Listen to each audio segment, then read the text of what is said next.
So I'm at the Wallace collection, about to go and see Grayson Perry, Delusions of Grandeur. I got the early entry ticket on a Friday thinking it would be absolutely quiet, 5 minutes before the gates open, and as you can see there's already people queuing outside, so that's quite exciting because I think that's good to see people want that with art. So yes, and just looking in across the road so we don't get run over. Well, hope you enjoy the show. I hope I enjoy the show. Let's have a look together. So entering the Wallace collection, this show has just finished, so apologies for me not showing it earlier. As you can see from previous videos, it's been full on, but I'm hoping that this will give you insight if you wasn't able to go, and if you was, please leave me comments. I love reading people's comments. So it starts off with this very interesting subject matter about Shirley. Now Shirley was very confusing for me at first because I was trying to work out if it was real or not, but it is actually a fictitious heiress.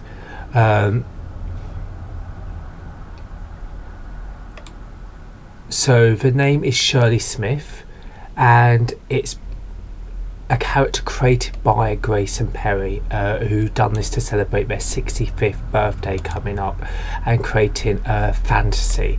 The idea was of this luxurious space, obviously like the Wallace collection, which is a temple of Rococo gilt artwork, as well as this being the year of 1970, and the woman Shirley Smith, who is quite a dowdily dressed old-fashioned person, decides, I think she's having a bit of a nervous breakdown. She decides that she is the rightful heir to the Hertford house, and she therefore feels like she's having a love affair with Francois Bourgeois.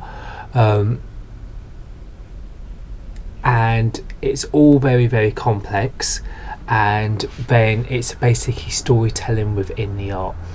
This is what Grayson has done in this piece, and this is, for example, what I love particularly, stuff like Sissy's helmet and the other piece that we just saw.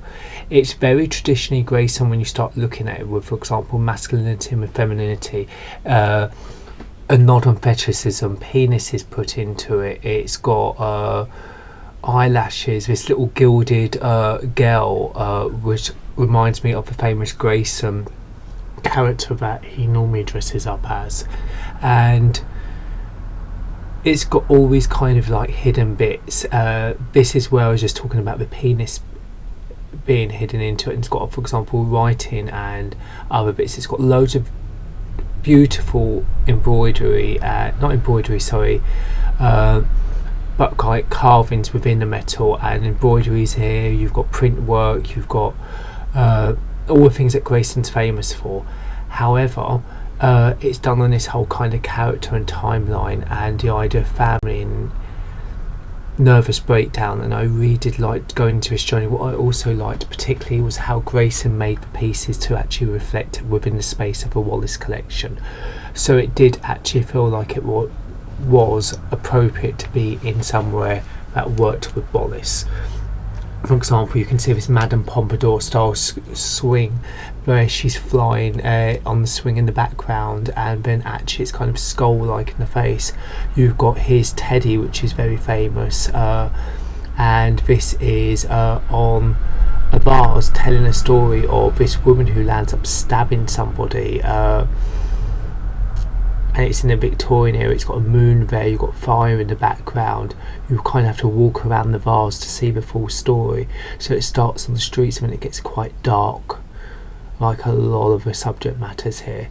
And then you can see the woman and you can see the blood and the stabbing, and there again like another little penis out. So you think, was it like Victorian prostitutes? Was it a sexual offence? Was it, you know, it puts a lot of context. It's quite heavy within the actual piece here. You've got the women kind of gossiping, talking, and then it goes back to the bear where he is obviously the gentleman within this story.